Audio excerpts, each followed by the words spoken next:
Hey guys, it's Phil from PR Moves doing one last mock draft here before the season starts. If you're wondering why the one I did earlier got deleted, it is because my face cam didn't record, which it should be recording now, and I'll check. It is, and so we will be taking care of that. If you want to watch me and my friend MSH Productions watch the draft live tomorrow, Bears and Packers fan perspective, you can tune in on my YouTube channel starting 7:50. Even if there's not very many of you there, it would be fun. So we're gonna jump into this mock draft straight away. So personally, I think Trevor Lawrence and Zach Wilson are locks for 1 and 2. Even though I think Justin Fields is better than Zach Wilson, I think Zach Wilson has the eye of that 49ers coaching staff. At 3, I'm going to do this pick based off the what we were told about the team earlier, which is that they had narrowed it down to Trey Lance and Mac Jones. If that is true, I'm going to go Trey Lance here. Now sitting at 4, the Falcons have been apparently eyeing quarterbacks, but I'm going to have them take Kyle Pitts here at 4. And then at 5, I'm going to have the Bengals. In my one I did earlier today, I had them trading down. I'm instead going to have them take Penei Sewell. And I go back and forth on who I have trading down, but I do have the Dolphins here trading down with the Bears. Bears will give them 20. Their second round pick this year, their fourth round pick this year, and they'll give them their first and second next year for their 6th and then fourth round pick this year. So it's a trade in fourths. And at 6, the Bears will select Justin Fields. At 7, the Lions will select Jamar Chase. They don't really have any receivers on that roster, so Jamar Chase makes the decision that much easier. At 8, the Panthers will select Rashawn Slater to pair with Taylor Moton to create one of the better offensive lines in football. At 9, the Broncos will take Micah Parsons, followed by Patrick Surtain to the Broncos. And then you're going to see Waddle and then Devontae Smith come off the board here sequentially, mostly because I think both these teams need good receivers, first of all. And I think,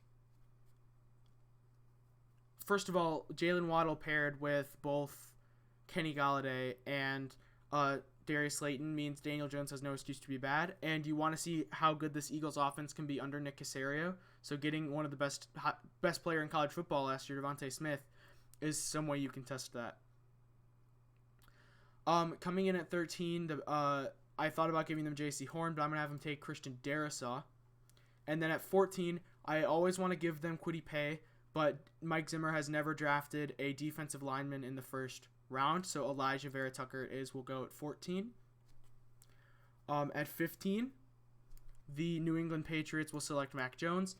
I don't think it's a very Belichick thing to do to draft him, but nothing Belichick has done this offseason has been very Belichick-like. I have J.C. Horn at 16, just because they need a corner, just the best corner available. I have Tevin Jenkins at 17 going to Oakland. They gutted their offensive line. They want a big mauler offensive lineman he can put across from Colton Miller. I think that's a good put off right there. The Dolphins, who now have 18 and 20 back-to-back, so they can really focus up here. They're going to select Jalen Phillips to come off that edge at 18 here. At 19, the Washington football team is going to select Caleb Farley.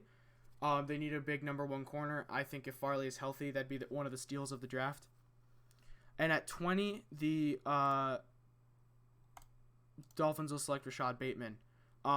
Bateman, Devontae Parker, and Jakeem Grant should be one of the better receiving corps in the league, and that paired with Mike Gesicki and a running back. Hopefully they can take a running back later. Will make this one of the better should be one of the better offenses in the league if Tua develops. At 21, I'm going to have Kwity Paye then going to the Colts, mostly because I'm not a big Kwity Paye fan, but they do need an edge rusher, so Kwity Paye does make sense there. At 22, I have Kadarius Toney going to the Tennessee Titans, they got rid of Adam Humphries, and they got rid of Corey Davis, so they do need a wide receiver. It's an underrated need for them.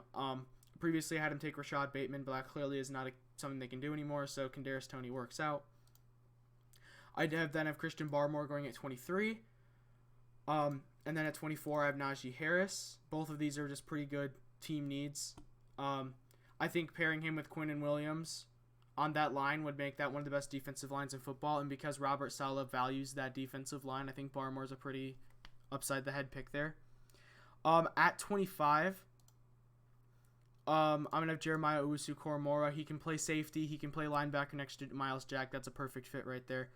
I then have Greg Rousseau going here to Cleveland.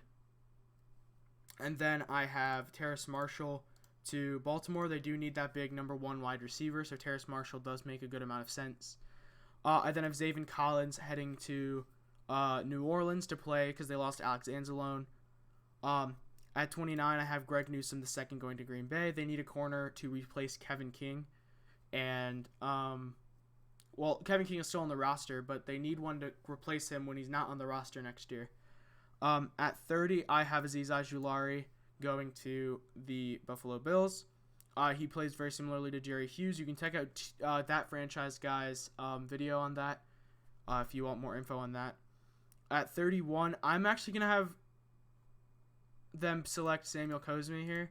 They do need an offensive tackle. They got rid of their guy, Orlando Brown, just a few days ago. So that's why they have pick 31.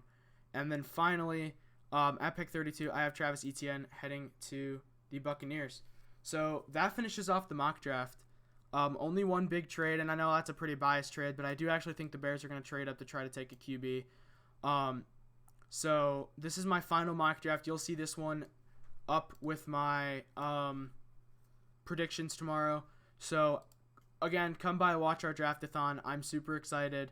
And I hope we can all I'll see you guys tomorrow, and I'll talk to you then. Peace out.